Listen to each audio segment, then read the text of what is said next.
Assalamualaikum warahmatullahi wabarakatuh. Nama saya Nurfidia Pratista Dipa, mahasiswa jurusan Psikologi, program e-learning kelas D.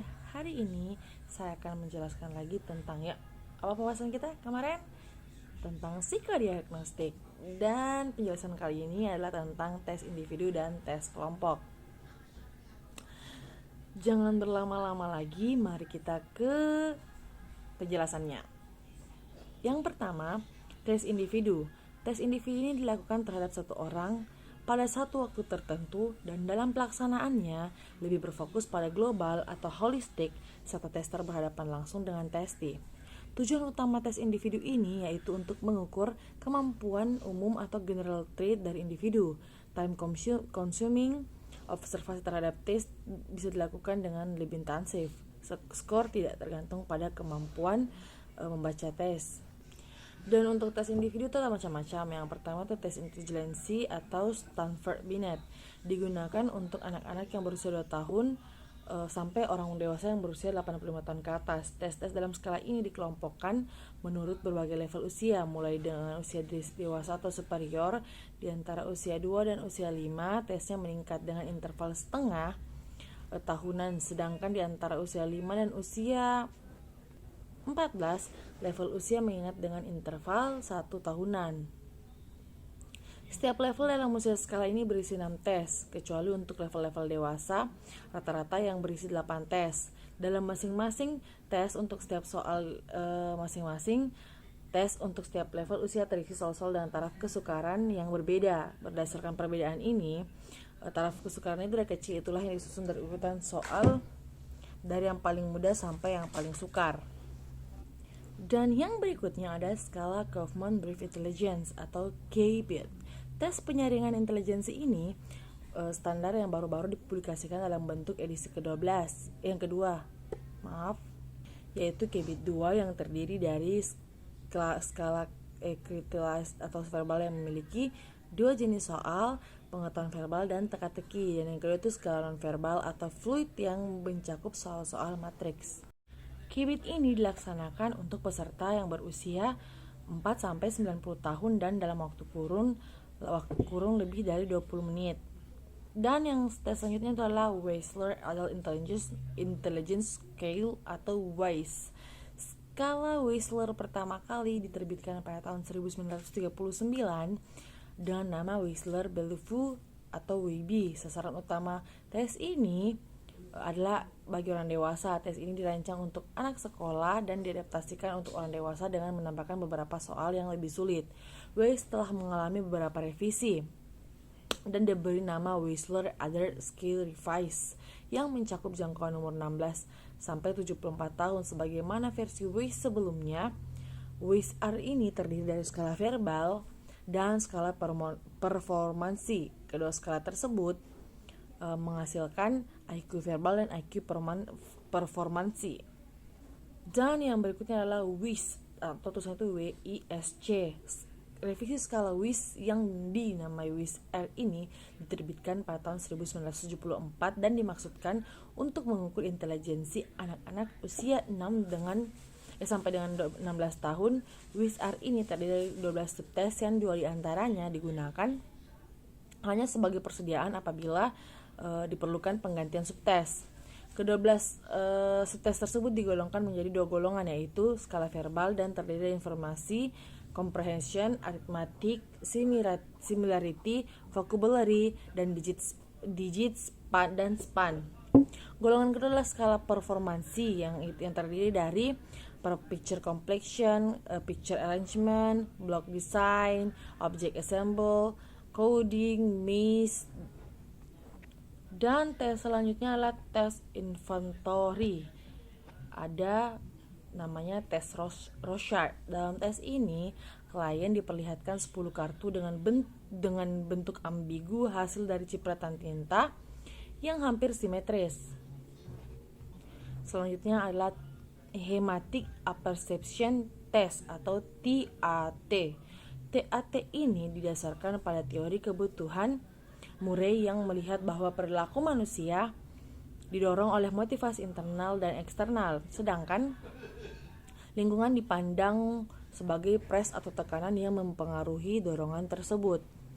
Dan keduanya ini akan saling berinteraksi sebagai tema. Kesatuan tema ini merupakan kesatuan interaksi yang terbentuk sejak zaman kanak-kanak tanpa disadari, dan ini merupakan kunci dari suatu perilaku atau ciri khas seseorang. Dan manfaat TAT ini berguna dalam mempelajari secara keseluruhan kepribadian seseorang, sehingga dalam menginterpretasi tingkah laku abnormal, penyakit, psikosomatis, neuros. Manfaat khusus TAT ini sebagai pendahuluan interview terapi dan pendahuluan langkah pertama dalam psikoanalisa.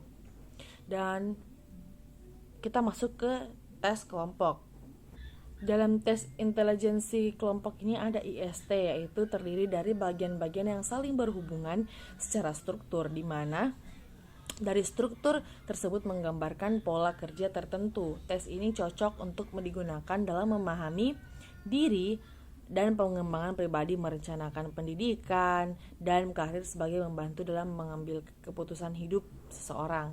Berikutnya ada CFIT, tes yang dikembangkan oleh Erba Kettle ini pada tahun 1920 pernah melakukan beberapa kali revisi untuk meningkatkan validitas. Pada tahun 1949, skala yang digunakan tes ini mengalami perubahan sehingga tes itu dipakai hingga sekarang. CFIT ini mengukur intelijensi individu dalam suatu cara yang direncanakan untuk mengurangi kecakapan verbal, iklim kebudayaan, dan tingkat pendidikan. Kettle dalam Kumara 1989 alasannya itu perbedaan kebudayaan dapat mempengaruhi performance test hasil, sehingga dikembangkan tes yang adil budaya, yaitu culture fair atau yang disebut CIFT. Dan ada juga multidimensional aptitude bakteri 2, yaitu MIB ini dirancang secara setara dengan WAIS R dan untuk menghasilkan skor IQ dengan sifat psikometrik yang sama dengan yang terdapat pada WAIS R. Untuk peserta tesnya itu berusia 16-74 tahun, menghasilkan 10 skor subtes dan IQ verbal, kinerja, dan skala penuh. Yang kemudian itu ada tes kemampuan kognitif atau COGAT, Cognitive Ability Test. COGAT ini merupakan salah satu tes komunikasi terbaik berbasis sekolah yang digunakan pada saat ini, yaitu 9 subtes. COGAT menghasilkan tes kombinasi verbal, tes kombinasi kuantitatif, dan tes kombinasi nonverbal. Dan berikutnya untuk intelijensi itu ada Matrix Progressive Raven atau RPM, merupakan tes nonverbal penalaran induktif yang didasarkan pada stimuli bergambar. Dan berikutnya untuk tes inventerinya ada PAPI. Tes PAPI ini kostek dibuat oleh guru besar psikologi industri asal Massachusetts, Amerika, Dr. Max Martin Kortic. Pada awal tahun 1960, PAPI kostek mengukur dinamika kepribadian psikodinamik dengan memperhatikan keterkaitan dunia sekitarnya, termasuk perilaku dan nilai perusahaan yang diterapkan dalam suatu perusahaan atau situasi kerja dalam bentuk motif dan sekedar gaya perilaku yang menurut persepsi kandidat yang terekam dalam psikotes. Dan berikutnya itu ada di sebuah alat untuk memahami tipe-tipe perilaku yang gaya kepribadian pertama kali dikembangkan oleh William Moulton Marston. Dalam penerapannya di dunia bisnis dan usaha, alat ini membuka wawasan dan pemikiran baik secara profesional maupun secara personal.